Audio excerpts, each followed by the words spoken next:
त्यक्त्वा तुजोप्सिततुरेत्वितराजलक्ष्य में धर्मिष्ठयार्यवचतां यद्गादरेण्यम् मायामृगदयेप्सितमन्वधावत् वन्दे महापुरुष ते चरणारविन्दम्।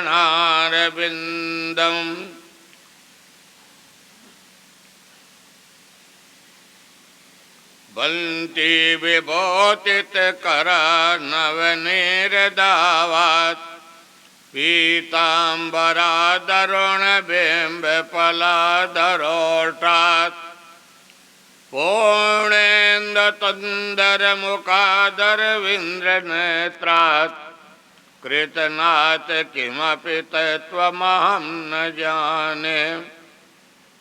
कृत्स्नत्वदीयपङ्कजपञ्जरान्ते अद्यै मे विततु मानतराजहंस प्राणप्रयाणतमयेकपिबातपित्तो कण्ठावरोदनं विदौ स्मरणं कुतस्ते। नारायणं नमस्कृत्य नरश्चैव नरोत्तमं देवीं सरस्वतीं व्यासं ततो जयमुदीरयेत्। अज्ञानान्तिरान्धज्ञानाञ्जनशलाकया चक्षुर्मीलितं येन तस्मै श्रीगुरवे नमः। जय जय राधा रमण जय जय नवल किशोर जय गोपी चित चोर प्रभु जय जय माखन चोर। भक्ति भक्त भगवंत गुर चतुर बपु नाम एक इनके चरण बंदन किए विघ्न नाथ अनेक। बोले वृंदावन बिहारी लाल की जय। भागवत भगवान की जय। समस्तावाहित मंडल देवी देवताओं की जय। जय जय सीताराम जय जय राधे श्याम। भैया को खिलौना में वो दे दीजिए, अक्षय वो फूल होगा है ना, खाली खींच लीजिए। ऐसे में एक रखते चले जाइएगा, फिर सामने बाद में रख दीजिएगा। परात परम मंगलमय अखिल तल कारण प्रणालय भक्त वांछित कल्पतरो विनंदित पीताम्बर धारी वाल्मीकि की महती कृपा के कारण आज श्रीमद् भागवत सप्ताह ज्ञान यज्ञ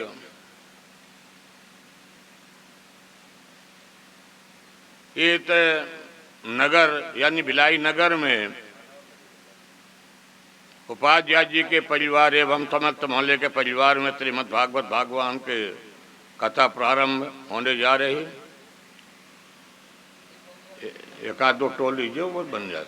श्रीमन्नारायण नारायण नारायण श्रीमन्नारायण नारायण नारायण श्रीमन्नारायण नारायण नारायण श्रीमन्नारायण नारायण नारायण श्रीमन्नारायण नारायण नारायण श्रीमन्नारायण नारायण नारायण श्रीमन्नारायण नारायण नारायण श्रीमन्नारायण नारायण नारायण राम नारायण नारायण नारायण राम नारायण नारायण नारायण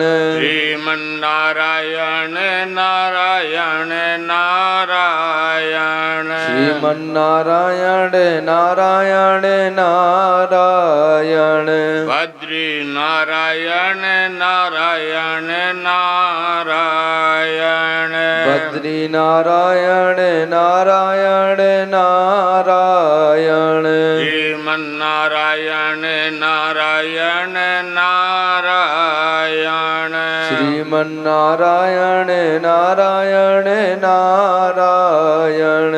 बोलिए नारायण भगवान की जय हो।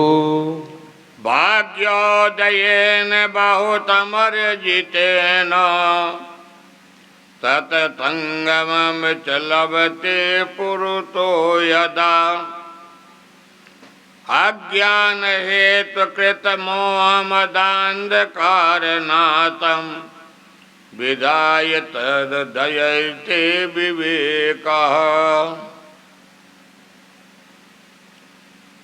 अभी आप लोगों को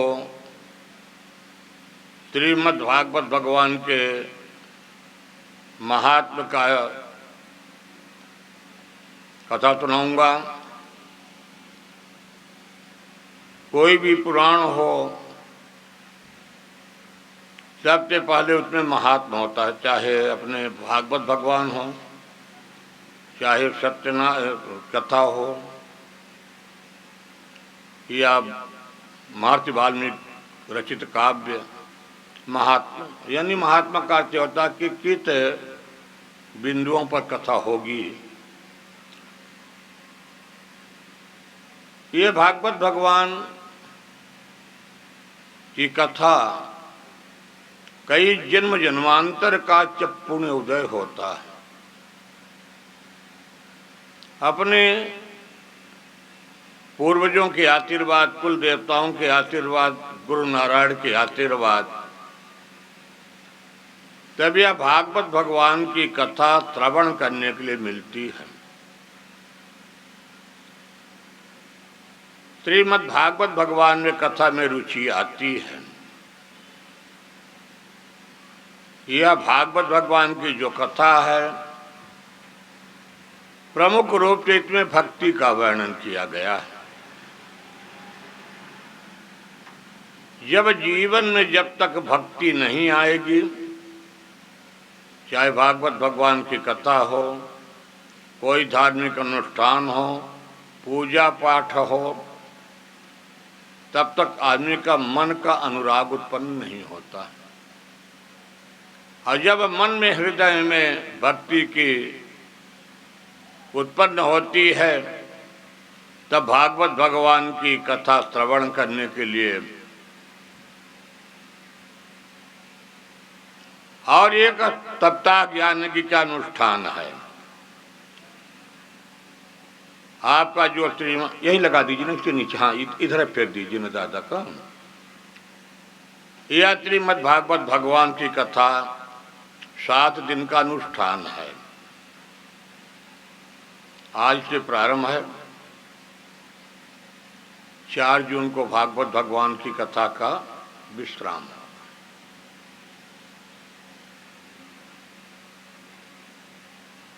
यह भागवत भगवान कोई मनोरंजन की दृष्टि नहीं है, क्योंकि यह जन्म जन्मांतर भवेद पुण्यम तदम भागवत लभेत। ये प्रथम श्लोक।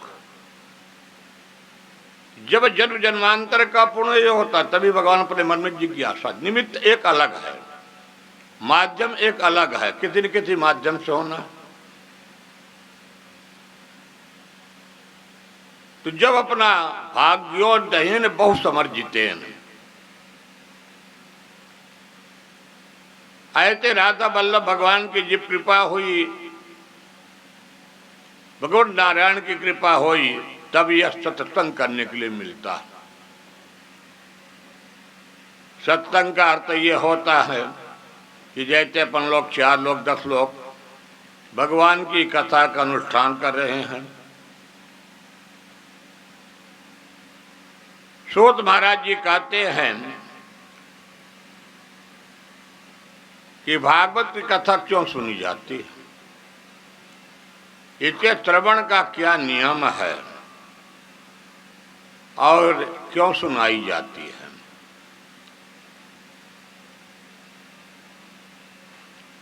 ये सारी बातों का शुद्ध आपके महात्म स्वाध्याय का महात्मा तो वर्णन है। बोले जय कृष्ण। क्योंकि जब आदमी कोई शुभ अनुष्ठान करता है तो आपके तमक आवाहक मंडल देवताओं का पूजन इत्यादि हुआ। अब जितने आप वेदियां देख रहे हैं ये 7 दिन के लिए समस्त आवाहित मंडल देवता 33 कोटि देवता है। आज आपके इस घर में नहीं, ये जो आपका मोहल्ला है या जो इसका नाम नेहरू नगर नाम है, चलिए इस नेहरू नगर का आज जन्म भाग्योदय हुआ। क्योंकि एक कथा हो चाहे किसी की कथा हो, पर ये पूरे मोहल्ले का भाग्य है। प्रत्यक्ष परोक्ष जीवों के कान में आवाज जाती है। क्योंकि भागवत में 18,000 श्लोक हैं, 335 अध्याय हैं, 12 स्कंध हैं। दूसरी बात, भागवत भगवान में घर में यदि कार्यक्रम आयोजन है, उस घर का प्रथम अनुष्ठान होता भागवत भगवान की पाठ। जैसे आपके छोटे आचार्य जी भागवत की पाठ कर रहे हैं, निरंतर प्रतिदिन पूजन के बाद आपका 12 बजे तक पाठ पारायण चलेगा। आप सभी लोग जानते हैं, कोई नई बात नहीं कि नहीं, कोई हम पे ये पहली बार होती। क्योंकि धर्म ये कलयुग में एक तो भक्ति का अनुष्ठान श्रीमद् भागवत, सच्चिदानंद रूपाय वेत्तपत्यादि हेतवे तापत्रय विनाताय त्रिकृतनाय वयं नुमः। सतचित और आनंद। हमारे भागवत भगवान में 3 है, सतचित और आनंद। आनंद तब मिलेगा जब अपना मन एकाग्र होगा। अब मन एकाग्र कब होगा?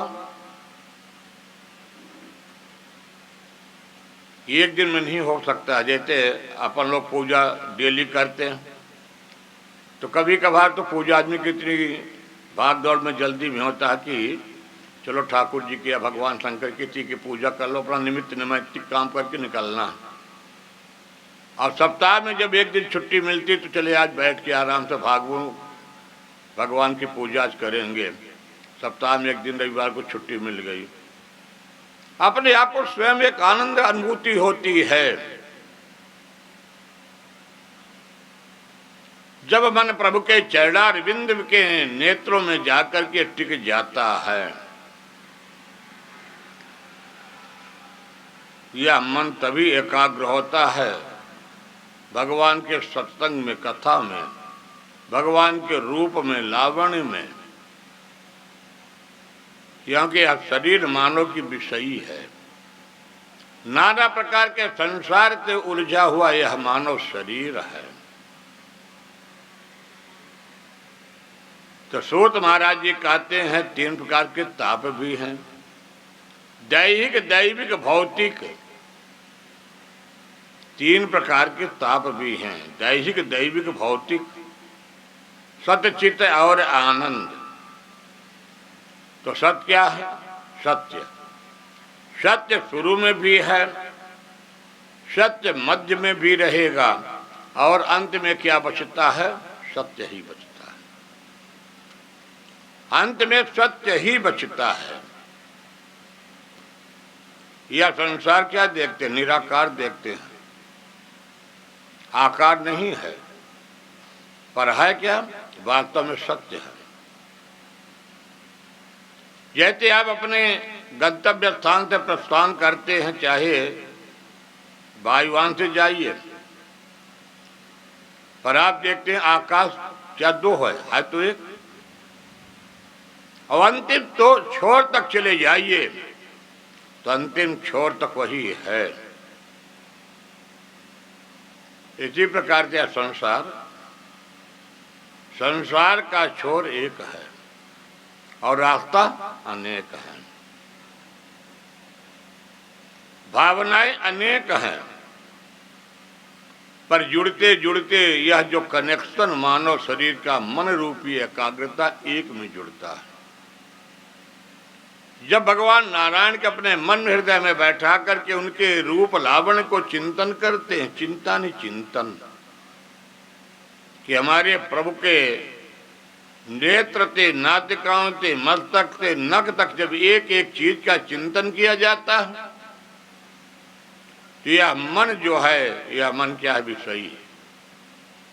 और वह मन विषयी जल्दी भगवत चरणारविंद में नहीं लगता, भटकता रहता। एक दिन चिंतन किए, 2 दिन चिंतन किए, अपने मन में जब बैठ जाता है गोविंद के चिंतन करते करते, तो अपना मन एकाग्र हुआ। और जब अपना मन एकाग्र हुआ तब आनंद की अनुभूति हुई, तब अपने आप को आनंद की अनुभूति हुई और अपना मन जाकर के प्रभु के चरणों में जुड़ जाता है। क्योंकि आनंद जिस प्रकार से हम लोग किसी वस्तुओं को रत्नेंद्रिय जीवा के माध्यम से उसको ग्रहण करते हैं तो हमको क्या अनुभूति होती है, हमको आज बड़ा आनंद आया। यानी आनंद कितना हुआ, रसिक।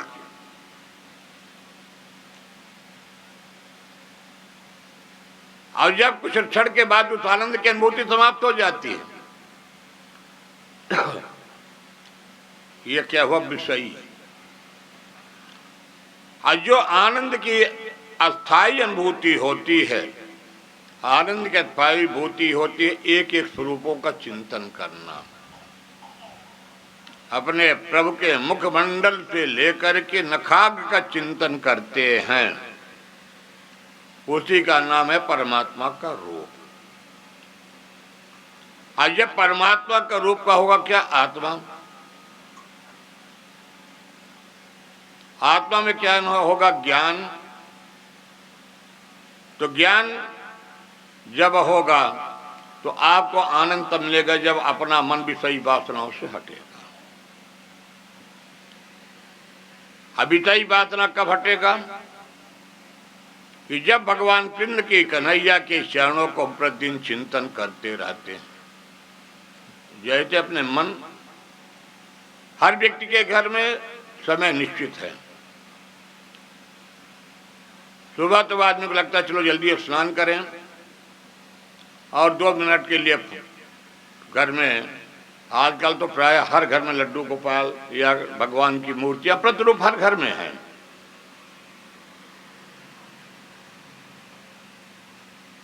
सच्चिदानंद रूपाय विद्यातपत्यादि हेतवे तापत्रय विनाशाय त्रिकृतनाय भयं नुमः।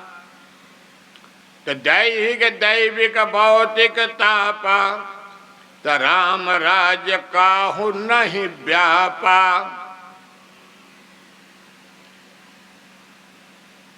आप संसार में कहेंगे सुखी कौन है, किसी के पास जाइए पूछे भैया संसार में सुखी कौन है,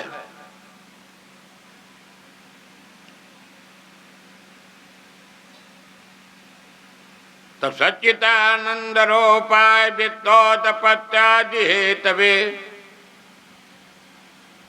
तो सच, चित्त और आनंद फिर लौट के आते हैं। तो 3 प्रकार के ताप हुए, तो दैहिक दैविक भौतिक।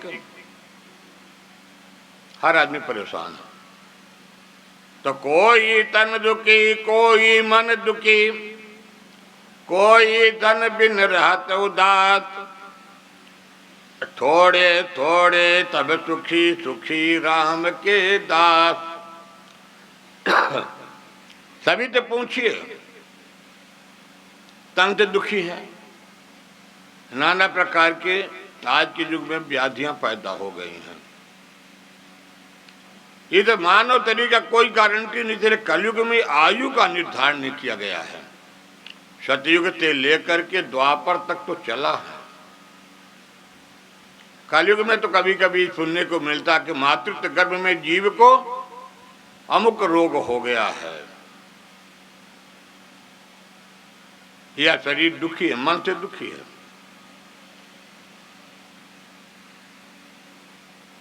जिसके पास धन है पर धन का उपयोगिता नहीं। यदि धन है तो उपयोगिता नहीं है, और धन नहीं है तब भी परेशान है, क्योंकि धन के बिना कोई काम नहीं होगा। यानी जिसके पास आप जाकर के देखेंगे, पूछेंगे भैया सही बता दो कोई सुखी है, कहते कोई सुखी नहीं है।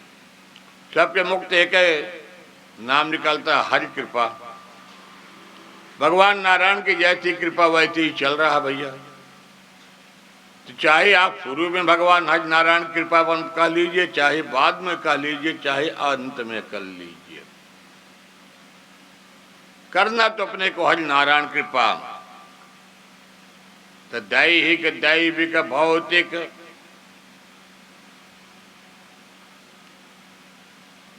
पर कलयुग में बच्चा कोई नहीं। कलयुग में किसी के पास चले जाइए, एक जो साधारण व्यक्ति उसके पास जाइए बिल्कुल ज्यादा सुखी है। इसलिए तो कि भैया जितने में मुझे भगवान ने दिया, ठाकुर जी ने दिया, हमारा पर्याप्त है। अब इसके ऊपर वालों के पास चले जाइए तो डॉक्टर साहब बता दिए कि आपको सिर्फ दाल की पानी पीना है, दाल के पानी के अलावा आपको कुछ नहीं ग्रहण करना है। अब बहुत करना तो पतली पतली दलिया खा लेना। अब बताइए भैया,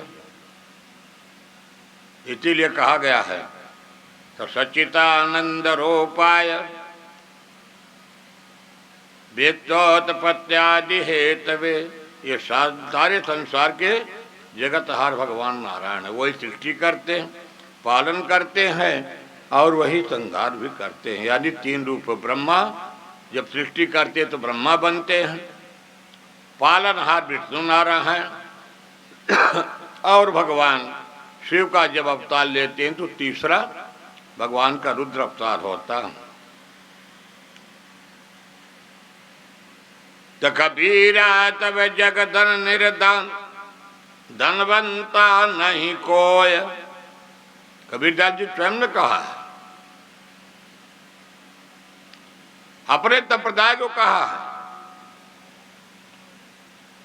कि चाहे जितना भी चिल्लाओ, 4 बजे भोर से लेकर 12 बजे रात से चिल्लाओ, सीढ़ियां अनेक है, मार्ग एक है। कोई राम कह ले, कोई रहीम कह ले, पर रास्ता सबका अंत में जाने का जो साधन एक है।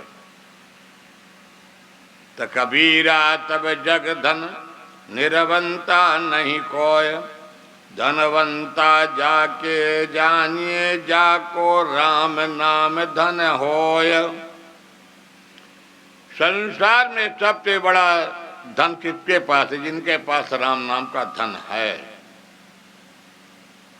और राम नाम के धन यदि जीवन में है तो सत्य चित्त और आनंद। यदि परम ब्रह्म परमात्मा में यह मन का कनेक्शन जब जुड़ जाता है और जैसे कनेक्शन जुड़ जाता तो बड़ा आनंद आता है। कहते कैसे? कहते जब अपने घर के अंधकार को दूर करना तो बिजली का कनेक्शन तो पोल से लगा है, पर जब तक बिजली का पावर हाउस की बिजली सप्लाई नहीं होगी, बटन ऑन नहीं होगा, बिजली नहीं आएगी, तब तक अंधेरा रहेगा। उसी तरह से शरीर की भी गति है। शरीर का कनेक्शन जब तक प्रभु के चरणों में नहीं जुड़ेगा तो कैसे जुड़ेगा? काम क्रोध मद लोभ मोह मात्सर्य 6 शत्रु हैं शरीर के अंदर बैठे हुए। काम क्रोध मद लोभ मोह मात्सर्य। आज जब तक ये 6 शत्रु अपने शरीर के अंदर रहेंगे तब तक प्रभु नारायण के लिए जगह खाली नहीं है। अपना मन प्रभु के चरणों में जुड़ने वाला नहीं है। और जब अपना मन प्रभु के चरणों में नहीं जुड़ेगा तो कहते हैं कि मन जुड़ने का साधन बता दीजिए, कलयुग में साधन क्या है? क्योंकि इतना जल्दी मन कलयुग में जुड़ता नहीं है। तो कहते हैं सबसे सुंदर साधन है कलयुग में राम नाम का कीर्तन। जितने लोग बैठे हैं, यदि भगवान के गुणानुवाद का कीर्तन हुआ तो कीर्तन में एक साधन ऐसी होती कि यह मन एकाग्रता में जुड़ता है। इसलिए पूजा के शुरू में, पूजा के मध्य में और पूजा के अंत में भगवान नारायण के 1 मिनट के लिए स्तुति की जाती, कीर्तन किया जाता है। तो एक घड़ी आदि घड़ी आदि में कछुआद, तो तुलती तंगत साधु की हरहि कोटि अपराध वितार। तो कलयुग का सबसे बड़ा साधन भागवत भगवान ने बताया कीर्तन। कलौ कीर्तनात्, कलयुग में केतव की कीर्तन में ताकत है। आप हम सभी 10 लोग बैठे, जरूरी नहीं कि हम पूरे भाई जितने लोग हैं 2 मिनट के लिए भगवान नाम का यदि संकीर्तन कर लिया जाता, उतने भव सागर की मुक्ति कहते हैं। तो सूत महाराज जी वर्णन करते हैं इस प्रकार के 3 प्रकार के तापों को दूर करने के लिए भगवान केशव का कीर्तन, कलौ केशव कीर्तनात्। जब केशव के कीर्तन से साक्षात हृदय में भागवत भगवान भक्ति देवी उत्पन्न हो जाती है। सूत महाराज जी स्पष्ट कर देते हैं कि भक्ति देवी तभी कृपा होती है जब गोविंद की कृपा होती है। बहुत तो आदमी पूजा करते करते निद्रा देवी आक्रमण कर देती है। अब निद्रा देवी जैसे आक्रमण करते हैं तो आदमी क्या करता है, माला गोमुखी गिर जाता बाहर, थोड़ा सा खर्राटा लिया, फिर जगा, पता चला कि मेरी तो बीच में माला गिर गई। इसीलिए कहा जाता है मन में प्रभु नाम का उच्चारण। प्रभु नाम के उच्चारण होते होते कभी निद्रा देवी नहीं आती है। निद्रा देवी एक विघ्न देवी है, ये कुंभकर्ण की पत्नी है।